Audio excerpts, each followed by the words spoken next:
여러분, 오늘은 어버이 주일입니다. 어버이 주일 여러분 기억하시고 오늘 우리 성가대의 찬양처럼 이렇게 부모님의 기도와 부모님의 사랑을 기억하며 감사하는 주일로 지키고 있습니다. 그러다 보니까 어버이 주일 설교의 주제는 항상 정해져 있습니다. 뭐냐면 내 부모에게 순종하라, 내 부모에게 공경하라 라는 주제입니다. 이 주제로 설교하려고 하다 보니까 저도 마음이 참 무거웠습니다.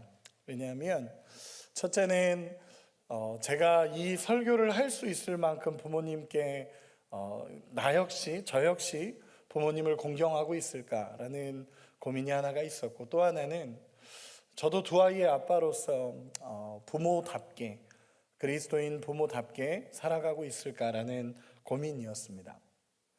그래서 마음이 무거움으로 이 자리에 섰습니다. 그리고 하나님의 말씀을 나누며 저도 여러분도 이 하나님의 말씀 앞에 섰으면 좋겠다라는 마음으로 오늘 말씀을 나누고자 합니다. 어제 말씀을 나누기 전에 저희 어머니께 전화를 드렸습니다. 전화를 드려서 단도직입적으로 여쭤봤습니다. 어머니, 저는 효자입니까? 라고 물어봤습니다. 그때 어머니가 그래 라고, 효자지 라고. 조금 애매했습니다. 원하는 대답을 듣긴 했는데 뭔가 애매했습니다. 그래서 저희 어머니한테, 어머니는 제가 왜 효자라고 생각하십니까? 라고 또다시 물었습니다. 어머니가 그렇게 얘기하시더라고요. 예수 잘 믿으니까 효자지 라고 얘기하셨습니다. 원하는 대답인데 뭔가 애매했습니다.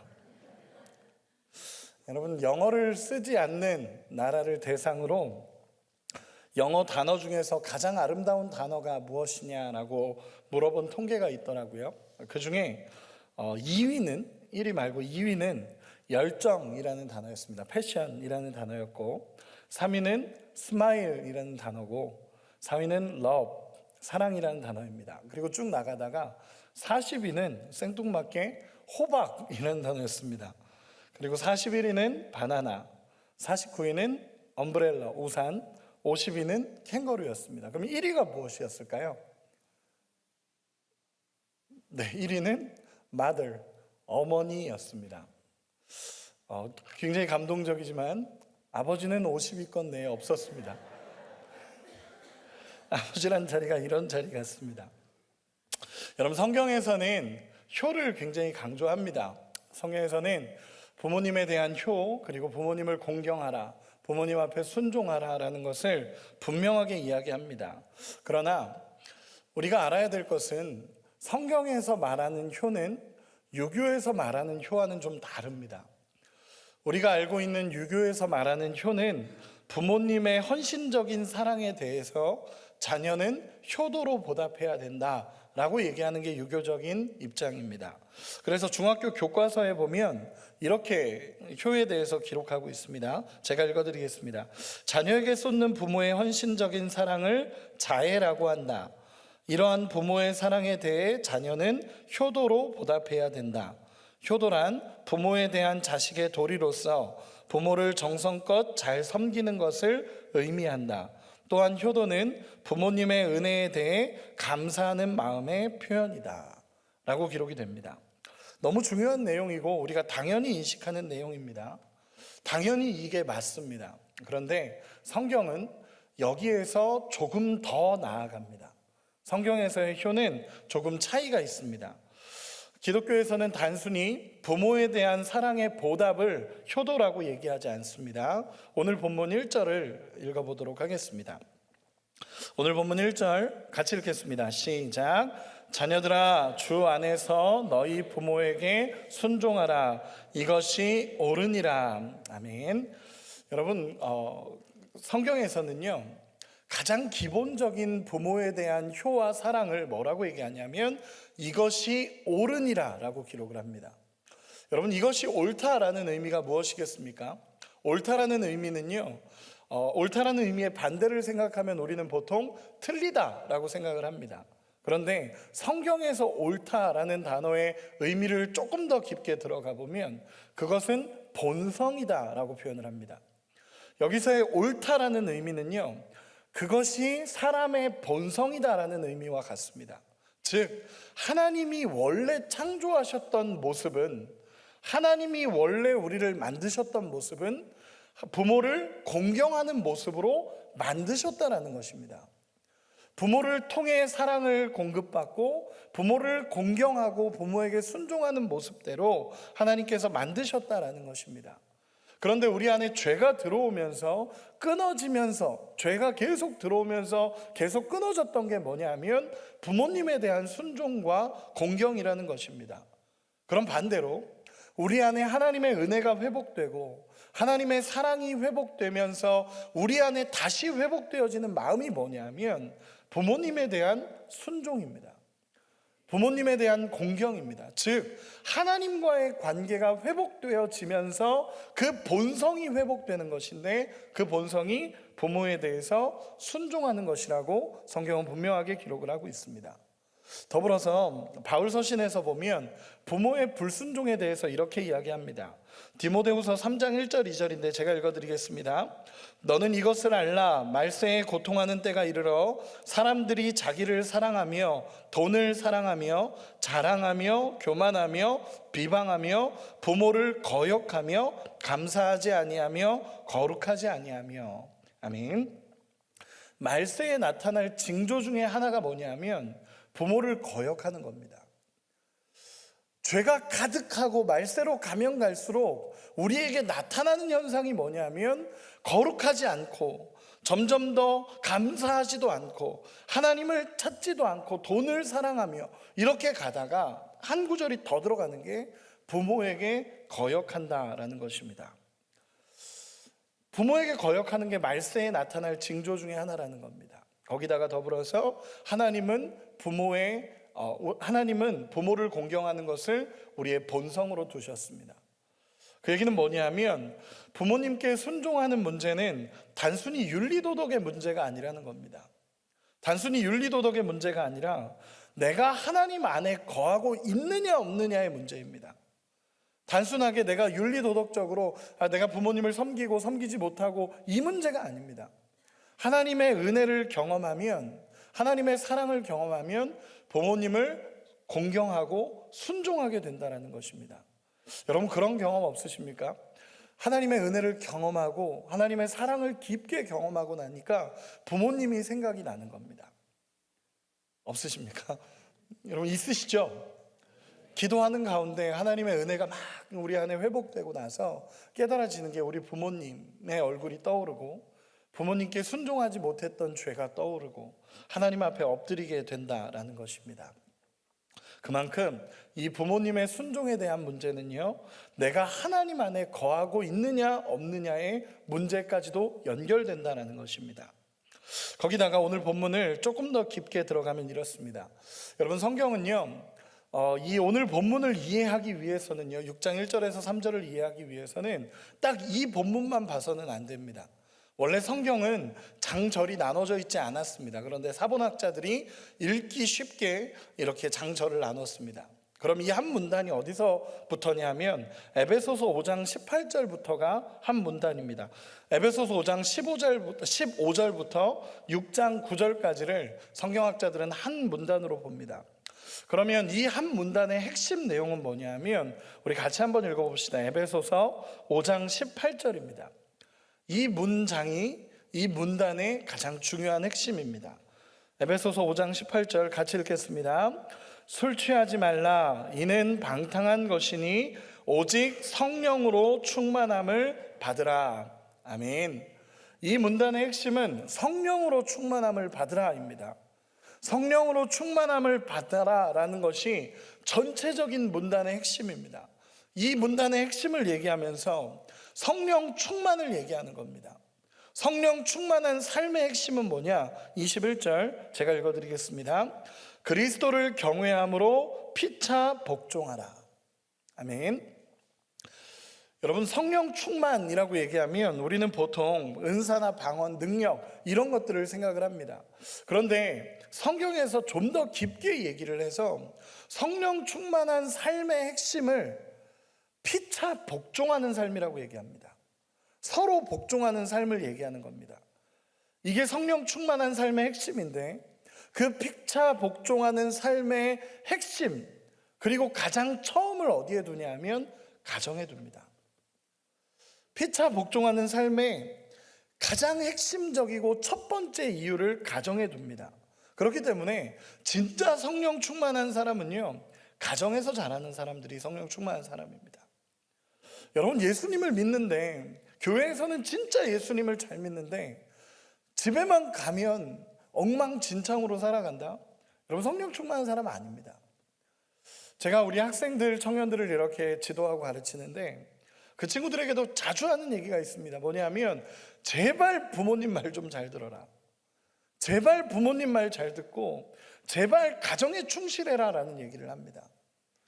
얼마 전에도 한 친구와 이야기하면서 가정의 회복이 되지 않으면 절대로 너 안에 신앙이 회복되지 않는다라는 이야기를 한 적이 있습니다. 성령 충만한 삶의 핵심을 가정에 둡니다. 우리가 이렇게 예배 자리에 나오고 우리가 이렇게 예배를 열심히 드리고 하나님을 찬양하고 하지만 집에 들어가서 살아가는 그 모습이 어쩌면 우리 안에서의 진짜 성령 충만한 삶의 자리의 모습이라는 것입니다. 여러분, 집에서 잘해야 합니다. 아멘이십니까? 집에서 잘하셔야 되고요. 이 성령 충만한 삶의 핵심적인 요소를 가정에 두고 있습니다. 그래서 22절에 보면 첫 번째로 아내들이여 자기 남편에게 복종하기를 주께 하듯 하라 라고 기록을 하고 있습니다. 여기서 오해하지 말아야 할 것은 무조건적인 복종이나 맹종을 얘기하는 것은 아닙니다. 사랑의 반응으로서의 순종과 복종을 이야기하는 것입니다. 그리고 이제 다시 얘기하는 것이 뭐냐면 6장 1절에 자녀들아 주 안에서 너희 부모에게 순종하라 이것이 옳으니라 라고 성경은 기록하고 있습니다. 여러분, 주 안에서라는 의미는요, 예수를 주로 고백하는 사람들이라면, 그리고 또한 예수님 때문에 라고도 기록을 합니다. 쉽게 얘기해서 부모님 앞에 순종하는 이유는 예수님 때문입니다. 예수님 때문에 부모님에게 순종하는 거고, 내가 그 사랑을 입었기 때문에, 그 큰 사랑을 경험했기 때문에 부모님 앞에 순종하는 삶이 되어야 된다는 것입니다. 은혜를 입은 자로서 하나님 앞에, 부모님 앞에 순종해라 라고 이야기하시는 것입니다. 그럼 왜 이렇게까지 하나님은 부모에게 순종하라고 얘기를 할까요? 왜 이렇게까지 부모를 사랑하라고 얘기하고 부모를 공경하라고 얘기하고 계속적으로 부모님 앞에 온전하게 세워지라고 얘기를 할까요? 여러분, 여기서 알아야 될 것은요, 우리가 오해하지 말아야 될 것은요, 믿는 부모, 믿지 않는 부모를 구분하라는 얘기가 아닙니다. 성경은 절대로 그렇게 얘기하지 않습니다. 우리 부모님이 믿지 않을지라도 당신이 정말 예수님을 믿는다면, 우리 부모님이 예수님을 믿지 않는다 할지라도 당신이 예수님을 믿는다면 부모님을 사랑하고 부모님 앞에 순종하라라고 성경은 기록하고 있습니다. 왜냐하면 하나님은 부모님을 통해서 생명을 얻게 하셨습니다. 부모님을 통해서 생명을 얻게 하셨고 부모님을 통해서 하나님의 사랑을 발견합니다. 여러분, 저는 이 땅에서 하나님의 사랑이 가장 잘 표현되는 자리가 어디냐라고 얘기하면 부모님의 사랑이라고 확신합니다. 희생적인 사랑, 희생적인 사랑. 내 자녀가 아픈 경험들이 있지 않으십니까? 그때 여러분들이 어떤 마음이셨습니까? 내 자녀가 정말 아플 때 여러분, 내가 대신 아프고 싶다라는 마음이 들지 않으셨습니까? 예전에 제가 선교를 갔다가 돌아오는 길이었는데 저희 아내가 이렇게 카톡을 하나 보낸 적이 있습니다. 저희 아내가 이렇게 카톡을 딱 보냈는데, 놀래지 말고 놀래지 마, 집에 와도 놀라지 마 라고 얘기를 하는 겁니다. 그래서 왜? 그랬더니 시혁이가 좀 다쳤어 라고 얘기를 하더라고요. 그래서 선교 갔다가 돌아오는 길이니까 얼마나 다쳤는데 라고 얘기했더니 저의 사진을 하나 보내줬습니다. 그랬더니 얼굴이 완전히 다 갈아붙인 거예요. 여기가 이만큼이 부어가지고. 그래서 너무 놀래가지고 이게 무슨 일이야 라고 얘기했더니 썰매를 타다가 이렇게 벽에 긁은 겁니다. 이렇게 아예 벽에 얼굴을 이렇게 긁은 거죠. 그래서 저도 또 선교를 갔다 돌아오는 길이었는데 너무 놀래가지고 집에 갔는데 애가 얼굴이 퉁퉁 부어 있는 겁니다. 그걸 보면서 너무 가슴이 아픔과 동시에 제가 그때 처음으로 그 마음을 느꼈던 것 같습니다. 내가 차라리 대신 아팠으면 좋겠다. 이 아이가 이렇게 아파하는 모습을 보면서 처음으로 내가 대신 아팠으면 좋겠다. 그러면서 깨닫는 것이 하나님은 부모에게 이런 사랑의 마음을 두셨구나 라는 것을 깨닫습니다. 여러분, 율법에서 이런 사람은 죽여라 라고 말하는 죄들이 있었습니다. 그 중에 대표적인 게 뭐냐면 살인하는 자는 죽여라 라고 얘기했습니다. 율법에서 얘기하는 겁니다. 그리고 간음하는 자는 죽여라 라고 얘기합니다. 그리고 또 하나가 있습니다. 무엇인지 아십니까? 부모에게 순종하지 않는 자녀는 죽여라 라고 기록을 합니다. 우리 한 구절만 보도록 하겠습니다. 신명기 21장 18절에서 21절까지 말씀입니다.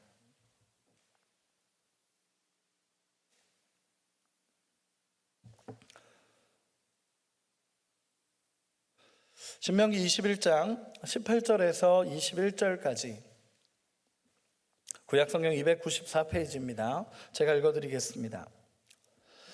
사람에게 완악하고 패역한 아들이 있어 그의 아버지의 말이나 그 어머니의 말을 순종하지 아니하고 부모가 징계하여도 순종하지 아니하거든 그의 부모가 그를 끌고 성문에 이르러 그 성읍 장로에게 나아가서 그 성읍 장로에게 말하기를 우리의 이 자식은 완악하고 패역하여 우리 말을 듣지 아니하고 방탕하며 술에 잠긴 자라 하면 그 성읍의 모든 사람들이 그를 돌로 쳐 죽일지니 이같이 내가 너희 중에서 악을 제하라. 그리하면 온 이스라엘이 듣고 두려워하리라. 아멘. 여러분, 굉장히 무서운 죄입니다. 그런데 성경을 보면서 참 재밌는 걸 발견했습니다.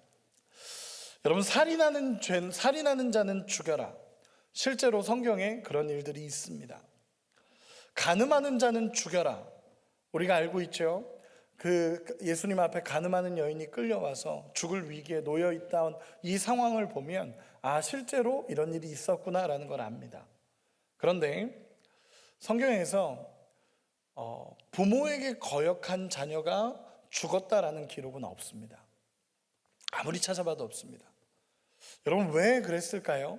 패역한 자녀가 그 시대는 없었을까요? 아닙니다. 불순종한 자녀가 그 시대엔 없었을까요? 아닙니다. 누가복음 15장의 탕자와 같은 자도 사실 죽여야 하는 죄입니다. 그런데 성경에서 어느 부분에도 그렇게 나오지 않습니다. 왜인지 아십니까? 이 부모에게 불순종한 죄에 대해서는 하나의 조건이 달립니다. 그게 뭐냐면 부모가 고발하는 겁니다. 부모는 고발하지 않습니다. 부모는요, 이 자녀를 죽음의 자리에 내몰지 않습니다. 여러분, 성경에 보면요, 십계명에 내 부모를 공경하라 라고 기록을 합니다. 그런데 내 자녀를 사랑하라 라는 계명은 없습니다. 왠지 아십니까? 아내도 사랑합니다. 여러분, 부모의 사랑은요, 하나님이 그 사랑을 그 마음에 두십니다. 그리고 부모를 통해서 하나님의 사랑을 발견하고 하나님의 사랑을 배우기 시작한다라는 것입니다. 여러분, 부모님의 사랑을 통해 하나님의 은혜를 경험할 수 있는 은혜가 있기를 소망합니다. 보이는 부모님께 순종하지 않는 사람이 보이지 않는 하나님 앞에 절대로 순종할 수 없습니다. 보이는 부모님 앞에 순종하지도 못하는 사람이 보이지 않는 하나님 앞에 순종한다? 절대 그런 일은 없습니다. 하나님은 부모를 두셨습니다. 그리고 그 부모를 통해 우리에게 생명을 얻게 하셨습니다. 그렇기 때문에 부모에게 순종할 수 있는 우리가 되기를 소망합니다. 우리 본문 2절을 한번 읽어보도록 하겠습니다. 2절 같이 읽겠습니다. 에베소서 6장 2절 같이 읽겠습니다. 시작. 내 아버지와 어머니를 공경하라. 이것은 약속이 있는 첫 계명이니. 아멘. 공경하라라는 의미는요, 비중 있게 여겨라 라는 의미와 같습니다. 그리고 존재의 가치를 인정해 드려라 라는 의미입니다. 공손히 받들어 모시는 의미입니다. 부모님의 존재의 가치를 인정해 드리고 부모님 앞에 온전하게 섬기고 부모님을 받들어 모시는 상태를 공경이라고 얘기를 합니다. 그리고 이 부모님의 공경은 약속이 있는 첫 계명이다라고 얘기합니다. 10계명의 1계명에서 4계명까지는 하나님에 관한 계명입니다. 그런데 5계명에서 10계명까지는 인간관계에 있는 계명입니다. 그 중에 유일하게 첫 번째로 나오는 계명은 부모를 공경하라입니다. 그리고 그 계명에 유일하게 들어가는 단어가 하나님입니다. 하나님이 축복하시고 하나님이 함께 하시겠다라고 말씀하시는 그 계명이 뭐냐면 이 부모를 공경하라라는 계명입니다. 그 부모를 공경할 때 네가 잘 되고 땅에서 장수하리라라고 성경을 기록합니다. 여러분, 잘 된다라는 게 무엇입니까? 이 단어는요, 성경에서 형통하다라는 단어와 연결이 됩니다. 즉, 우리가 부모님을 공경하면요, 형통한 역사가 일어난다라는 것입니다. 이건 하나님의 약속입니다. 우리가 부모님을 공경하고 부모님 앞에 순종할 때 우리의 인생이 형통하다라는 것입니다. 여기서의 형통은요, 그냥 무조건 쭉쭉 뻗어나간다가 아니라 하나님이 함께 하시는 형통함입니다. 여러분, 부모님을 온전히 경외하고 내가 주 안에서 예수님을 믿기 때문에 부모님을 공경하고 부모님 앞에 순종할 때 진짜로 우리에게 누려지는 게 뭐냐면 하나님이 함께 해주신다라는 것입니다. 그리고 또한 장수하리라 라고 기록을 합니다. 여러분, 여기서 오해하지 말아야 될 것이 우리가 이 땅에서 오랫동안 산다라는 의미를 갖지 않습니다. 여러분, 100살, 120살 살면 이 부모를 공경하는 사람입니까? 또 그렇지도 않습니다. 여기서의 말하는 땅은요, 그 땅입니다. 더라는 것이 붙습니다. 그 땅, 뭐냐면 약속한 땅이라는 것입니다. 즉, 우리가 하나님 앞에서 하나님을 사랑하고 부모님을 사랑하고 부모님을 공경하고 온전하게 세워지기 시작하면 그때 우리에게 무엇이 되냐면 하나님이 함께 하시는 형통함이 우리에게 있고, 그리고 영원한 하나님 나라를 바라보는 은혜가 있다라는 것입니다. 그렇기 때문에 가정에서 세워지고 가정에서 피차 복종하고 가정에서 사랑이 넘치면 그 가정 안에 작은 천국이 이루어진다라고 표현합니다. 여러분, 가정에서 하나님 나라를 보는 은혜가 있기를 소망합니다. 정말 그 가정이 형통하고 가정의 부모님 앞에 순종하고 자녀가 하나님 앞에 세워지고, 이런 은혜가 얼마나 큰 하나님의 축복이라는 것을 우리가 깨닫는 은혜가 있기를 소망합니다. 우리 이 시간에 영상 하나를 보려고 합니다. 부모님의 사랑에 관한 영상입니다. 부모님께서 우리를 사랑하라는 것, 10계명에 계속 얘기하는 것이 부모를 공경하라라고 얘기하지만 자녀를 사랑하라라는 얘기는 앞에 얘기한 것처럼 없습니다. 왜냐하면 부모는 자녀를 사랑하기 때문에 그렇습니다. 우리 영상 보고 같이 말씀을 더 나누도록 하겠습니다. 예, 필요한 거 있을 때 전화 드리죠. 아니요, 필요할 때만 한 번씩 드립니다. 그렇게 자주는 아닌 것 같고 한 번씩 한 일주일에 2-3번?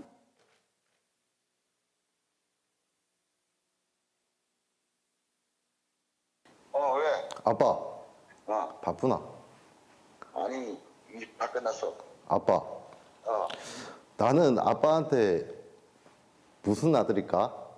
내가 엄마한테 어떤 아들이야? 나는 아빠에게 어떤 딸인가요? 나는 엄마한테 어떤 아들인가요? 나는 엄마한테 어떤 딸이야? 어떤 딸이야, 나는?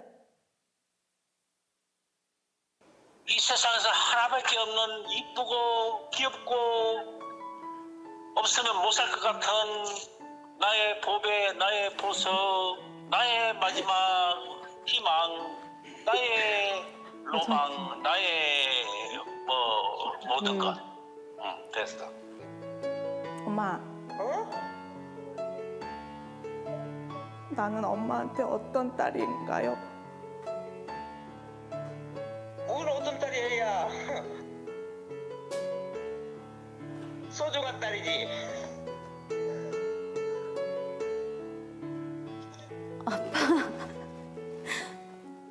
왜? 아빠 있잖아. 응.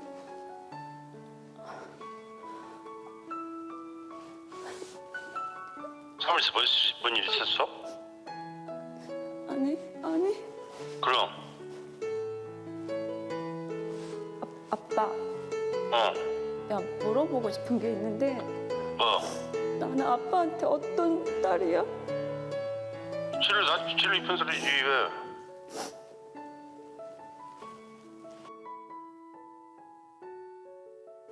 나는 다 사랑했다. 다 행복했다고. 진짜야. 거짓말. 아니야, 나는 그렇지 않아. 나를 키우면서 가장 행복했던 순간이 언제야? 그렇지, 뭐 행복해. 네가 잘 크고 그러니까 행복해지. 나를 키우면서 가장 행복했던 순간이 있어? 당연히 있지. 항상 행복했어. 나 태어났을 때부터 지금까지? 항상 행복했어. 가끔 네가 속을 썩일 때는 좀 속상하기는 했지만 그래도 항상 행복해. 어디서 엄마가 너 같은 딸을 얻겠냐? 절대 힘들지 않았지. 나는 우리 아들이 있어서 행복했지. 지금도 우리 아들이 건강하니 잘하고 있으면 나는 그걸로 감사하게 생각하고 있지. 미안한 적 있지? 언젠데? 없이 살면서 니들 마음대로 못 먹이고 그런 것이 걸리지 뭐. 키울 때는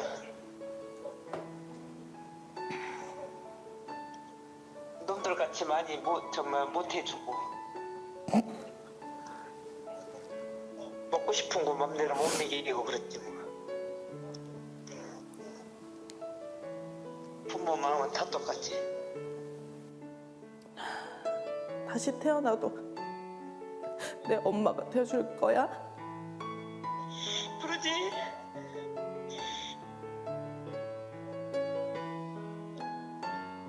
그럼 다시 태어나도 우리 아빠가 될 거야?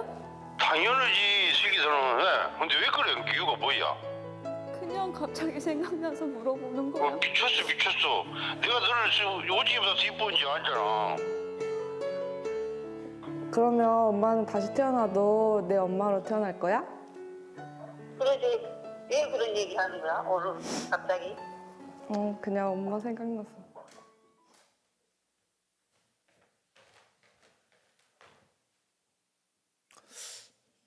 저는 개인적으로 이 영상을 보다가 이게 좀 자른 영상이거든요. 근데 저는 이 풀 영상을 보다가 참 많이 울컥하고 울었던 것 같습니다. 왜냐하면 진짜 부모님의 사랑은 말하지 않아도, 누가 이야기하지 않아도, 하나님께서 부모들이여 자녀를 사랑해라 라고 얘기하지 않아도 부모님은 자녀를 사랑합니다. 그 사랑이 우리에게 있다는 것입니다. 김진호 씨라는 분이 부른 가족사진이라는 노래가 있습니다. 찬양은 아니고 노래인데, 그 노래의 가사를 보니까 나를 꽃 피우기 위해 걸음이 되어버렸다 이라는 가사가 있습니다. 부모는 자녀를 위해서 모든 것을 바쳐서라도 그 자녀를 세우기 위해 노력한다라는 것입니다. 저도 개인적으로는 이제 저희 아버지가 계시고 저희 어머니가 계시지만 저희 아버지를 그렇게 좋아하지 않았었습니다. 제가 어릴 때, 지금은 전혀 아니고요. 지금은 아버지를 너무 존경합니다. 그러나 제가 어릴 때는 아버지를 존경하지 않았던 것 같습니다. 왜냐하면 저희 어머니를 너무 힘들게 했습니다. 너무 힘들게 했고 너무 어렵게 했습니다. 저희 아버지가 예수님을 그 당시 믿지 않았기 때문에 아버지가 어머니를 힘들게 하는 게 너무 싫었습니다. 엄마 예수 믿는 거에 대해서 그렇게 화를 내시고 어렵게 하시고 자녀가 이렇게 예수 믿는 거를 그렇게 반대하시고 너무 힘들었었습니다.